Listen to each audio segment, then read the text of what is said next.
एक घर का जो मुखिया होता है वो अपने बच्चों के एक चीज़ को थोड़े लेके चलता है, उसकी जितनी ज़रूरत है वो सब पे काम करता है।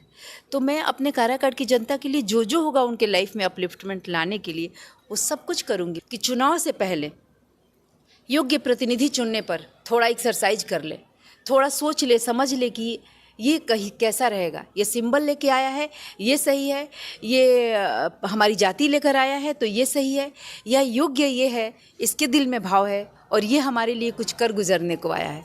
तो आपके पास भी थोड़ा सा भगवान ने टाइम दिया है, आप सोच लो, क्योंकि आप अपना कर्तव्य पूरा नहीं निर्वहन करोगे और उसके बाद जब प्रतिनिधि नहीं करता है तो उस पर आप उंगली उठाते हो कि वो ये नहीं किया, वो नहीं किया। नमस्कार, मेरा नाम सत्यम पटेल और आप वही लाइव सिटी देख रहे। देखिए, लोकसभा चुनाव का बिल्कुल बच चुका और ऐसे में बहुत सारे जो प्रत्याशी हैं मैदान में आने लगे हैं, साथ ही साथ जनता के सामने जाकर वोट मांगने लगे हैं। इसी कड़ी में आपको बता दें कि रोहतास जिला में दो लोकसभा क्षेत्र पड़ते हैं, जैसे सासाराम लोकसभा क्षेत्र और काराकाट लोकसभा क्षेत्र। काराकाट लोकसभा क्षेत्र के बारे में बताएं तो काराकाट लोकसभा क्षेत्र 2008 में आया था अस्तित्व में, चूंकि उससे पहले विक्रमगंज लोकसभा में आता था और 2008 में परिसीमन बदला और उस समय काराकाट लोकसभा क्षेत्र आया और 2010 में पहला चुनाव हुए। और अभी तक हम बात करें 2010, उसके बाद ये 2009 में पहला चुनाव हुआ, उसके बाद 2014 में और उसके बाद 2019 में चुनाव हुए। और ऐसे में यहाँ से 2 बार जो है जेडीयू के जो प्रत्याशी थे महाबली सिंह काराकाट से चुनाव जीते और उसके बाद एक बार जो 2014 में उपेंद्र कुशवाहा काराकाट से चुनाव जीते। तो ऐसे में काराकाट लोकसभा क्षेत्र के इस समय चर्चा काफ़ी ज़्यादा जोर शोर से हो रही है, क्योंकि यहाँ पर कई प्रत्याशी जो है मैदान में टाल ठोक रहे हैं। और ऐसे में आपको हमारे साथ इस समय है निर्दलीय जो कि काराकाट लोकसभा क्षेत्र से ही प्रत्याशी हैं, मैदान में उतर चुके हैं, किरण प्रभाकर जी, जो कि इनको नौकरी वाली दीदी के नाम से भी काराकाट लोकसभा क्षेत्र के लोग जो हैं जानते हैं। इनसे हम बातचीत करेंगे और कुछ सवाल है जो हमसे जानना चाहेंगे। सबसे पहले आपका बहुत बहुत स्वागत है मैम। नमस्ते, थैंक यू।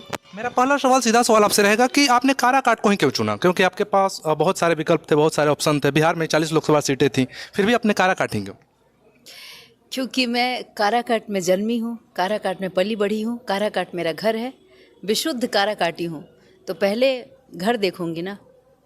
अच्छा, आप चुनाव में आई हैं तो चुनाव में आपके पास क्या क्या मुद्दे हैं? जनता के सामने आप क्या क्या वैसे वादे करें? बहुत सारे जो भी नेता होते हैं या फिर जो भी कैंडिडेट होते हैं चुनाव में आने से पहले उनका बहुत सारे मुद्दा होता है, तो आपके पास क्या क्या मुद्दा है? देखिए, जब कोई चुनाव लड़ने के हैसियत से आए तो कोई उसको एक मुद्दा 2 मुद्दा की बात करे।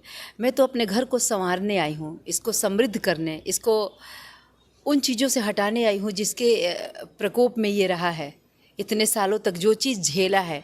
तो काफ़ी यहाँ पे बेरोज़गारी बढ़ गई है, अशिक्षा का अंधेरा है, गरीबी का तांडव है यहाँ पे, तो काफ़ी चीज़ है। अभी भी बहुत सारे ऐसे गांव हैं, ऐसे शहर हैं जहाँ रोड अच्छे नहीं है, गांव में रोड ही नहीं है, स्कूल नहीं है। शिक्षा पे काम करना है, रोज़गार पे काम करना है, यहाँ के लोगों के जीवन को अच्छा बनाना है। क्योंकि देखो, मेरा मानना है कि चाहे हम किसी जाति के हो, किसी वर्ग, किसी जेंडर के, हम सबका एक ही जीवन है। क्योंकि हम अपने पिछले जीवन का हमें पता नहीं, आगे क्या होंगे ये भी नहीं पता, एकमात्र ले दे कि यही जीवन है। तो इस जीवन को अच्छा बनाने के लिए जो जो चीज़ें चाहिए उन सारी चीज़ों पे मैं काम करूँगी। और मैं वो इसलिए मैं वो चूँकि मेरे दिल के करीब का मुद्दा है, तो मेरे लोग हैं तो अपने लोगों को बनाने के लिए सब कुछ देखूंगी ना। एक घर का जो मुखिया होता है वो अपने बच्चों के एक चीज़ को थोड़े लेके चलता है, उसकी जितनी ज़रूरत है वो सब पे काम करता है। तो मैं अपने काराकाट की जनता के लिए जो जो होगा उनके लाइफ में अपलिफ्टमेंट लाने के लिए वो सब कुछ करूँगी मैं। काराकाट लोकसभा क्षेत्र में अब तक 3 ही चुनाव हुए हैं।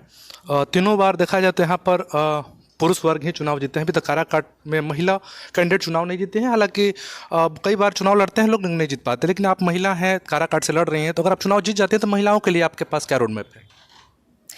महिला तो वो सबसे महत्वपूर्ण अंग है।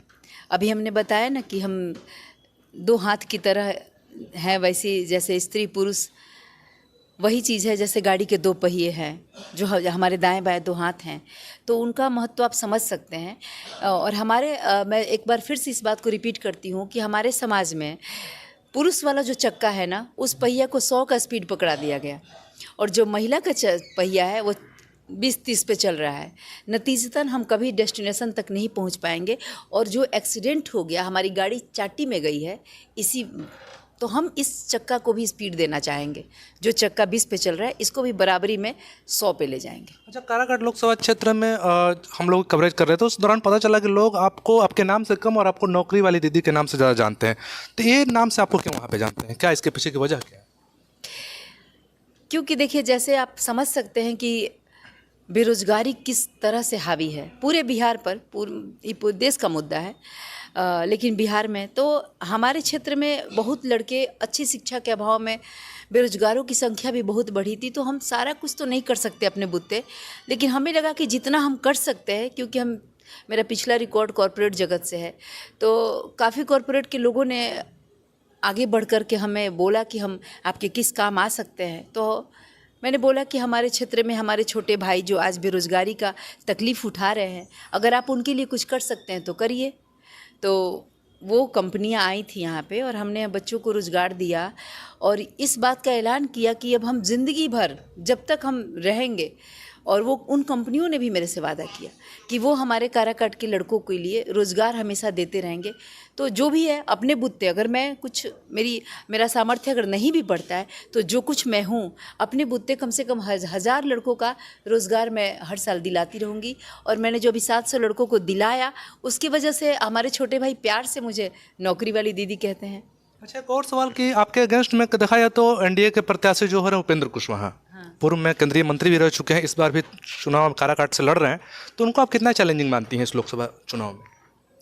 देखिए, इन सब बात का तो जवाब आपको जनता से बढ़िया मिलेगा, क्योंकि वो जनता बताएगी कि उन्होंने जनता के लिए क्या किया है।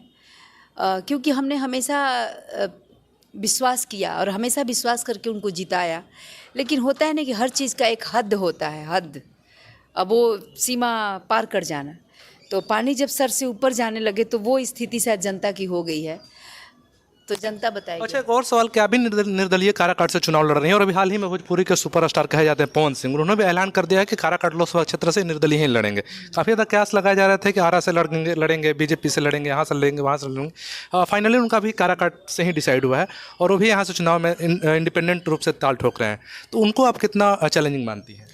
पता नहीं, मेरे को बड़ा ये हास्यास्पद लगता है, बड़ी अजीब बात है ये कि चुनाव को लोग क्या मजाक समझते हैं। इन लोगों को ये पता होना चाहिए कि ये सेवा क्षेत्र है, यहाँ पे वही आदमी आए जो सेवा के लिए डेडिकेटेड रहे, वो समर्पित वाला भावना रहना चाहिए। ऐसा थोड़े होता है कि यहाँ पे आए चुनाव लड़ने और फिर जाके कल को इधर इधर सिनेमा बनाएंगे, गाना गाएंगे, इससे थोड़े होता है। ये तो समझने वाली बात है ना, ये सेवा क्षेत्र है, यहाँ पे समर्पण चाहिए, अपने यहाँ के लोगों के लिए दिल में भावना होनी चाहिए, वो जुड़ाव होना चाहिए। देखिए, क्योंकि हम तो देख चुके ना, लगातार बाहर से लोग जो आए तो हमें क्या दिए, हालांकि हमारी फेवरेट पार्टी से आए, लेकिन पार्टी के नाम पे हम उनको चुनते रहे, आखिर कब तक? तो जो भी आए, अभी कोई नहीं आने वाला। मतलब पवन सिंह को आप चुनौती नहीं मानती? अभी घर की बेटी आ गई ना, तो अभी कोई नहीं आएगा, अब रोशनी आ गई, अंधेरे छट जाएंगे। जाते जाते एक और आपसे अंतिम सवाल रहेगा कि हर कैंडिडेट का एक ड्रीम होता है, एक सपना होता है कि अगर हमको मौका मिल जाएगा इस क्षेत्र से, जनता हमको सदन पहुंचा देगी तो मैं ये सबसे बड़ा काम कर दूंगा, मैं ये सबसे बड़ा काम कर दूंगी। एक मन में एक सपना होता है, एक ड्रीम होता है कि अगर हमको भी मौका मिलेगा तो ये हम सबसे बड़ा क्षेत्र के लिए करेंगे जो आज तक किसी ने सोचा भी नहीं था। ऐसा कोई काम आपके मन में हो? किसने क्या ऐलान किया और किसने क्या कर दिया, जरा बताएं तो। किसने बोला कि हम जीतने के बाद ये करूँगा और उसने जीतने के बाद किया हो? मैं आपको बता रही हूँ ना कि मन में भाव होना चाहिए करने का, तो उसके लिए जीतना ज़रूरी नहीं है। हमारे पास जो चीज़ है ना, उसमें ही हम अपने लोगों को दे सकते हैं। हम मध्यम स्तरीय आदमी, हम लोग एक मल्टीनेशनल में जॉब करते हैं, माना कि अच्छा जॉब है, तो हम अपने बुत्ते इतना भाव रखते हैं देने का कि हम अपना सब कुछ देने जा रहे हैं और दे रहे हैं लगातार। हमने पूरा चीज़ अपना सब कुछ दे दिया। बच्चों के लिए भी नहीं सोचा, बच्चों के लिए सोचा कि पुत कपुत तो का धन संचय और पुत सपुत तो क्या धन संचय। तो हम सब अपने क्षेत्र के लिए, लोगों के लिए दे रहे हैं। ये डेडिकेशन है ना, ये भाव है ना। जिनको देना होता ना, जो अभी हैं वही दे देते करने के बाद, और जो जिनको नहीं देना है उनको लाख खजाना दे दीजिए, वो कुछ ना करेंगे। वो जो हैं जैसे हैं उनको बस आपके यहाँ आकर आपको लूट कर ले जाना है और कुछ नहीं होता। क्योंकि आप किसी का नाम बता नहीं सकते कि किसी ने बोला कि हम चुनाव जीतने के बाद ये करेंगे और उसने करके दिखाया हो। ऐसा लोग होता ही नहीं है। आप जीतेंगे तो करेंगे? हम तो देखिए, जीते चाहे हारे, आपको बता दें, हम तो, मेरा जीत तो उसी दिन तय हो गया जिस दिन महादेव ने मुझे ये प्रेरणा दे दी कि किरण, तुम्हारा पूरा तन मन धन पूरा जीवन अब हम तुम्हारे जन्मभूमि की सेवा के लिए है। तो मेरी जीत तो उसी दिन हो गई कि मुझे रास्ता मिल गया। वो रास्ता जो जिसमें सब कोई भटके हुए हैं, किसी को पता ही नहीं कि हमारा जीवन क्यों हुआ है। तो मेरा जीत तो उसी दिन हुआ, मेरी हार उस दिन होगी जिस दिन मैं अपने बात से मुकर जाऊंगी, जब मैं कदम पीछे कर लूँगी कि ना बहुत ज़्यादा सिचुएशन अपोजिट है, मुश्किलें हैं, मुश्किलों भरा सफ़र है, धूप बहुत है, लोगों का नेचर सुधर नहीं रहा है। अगर मेरे को कुछ ये सब लगेगा, मैं पीछे हट जाऊंगी, वो मेरी हार होगी। तो मैं जीत हार से ऊपर की बात करती हूँ। मैं अपने क्षेत्र को बनाने आई हूँ, तो कोई एक बात नहीं है, बहुत सारा कुछ भी ऐसा नहीं है जिसको हम कम में आके सब कुछ जो। लेकिन सबसे फिर भी आप जब पूछ रहे हैं तो मुझे लगता है कि जो सबसे इम्पॉर्टेंट चीज़ है वो है कि अपने जनता को हम अवेयर करें उनके अधिकार और उनके कर्तव्यों के प्रति, क्योंकि उनके अधिकार तो है ही कि वो सुख से ज़िंदगी जिएं और वो सरकारी सुविधाओं का लाभ उठाएं, बहुत कुछ अधिकार है। लेकिन उनका कर्तव्य है, आप सब जनता का कर्तव्य है कि चुनाव से पहले योग्य प्रतिनिधि चुनने पर थोड़ा एक्सरसाइज कर ले, थोड़ा सोच ले, समझ ले कि ये कहीं कैसा रहेगा, ये सिंबल लेके आया है ये सही है, ये हमारी जाति लेकर आया है तो ये सही है, या योग्य ये है, इसके दिल में भाव है और ये हमारे लिए कुछ कर गुजरने को आया है।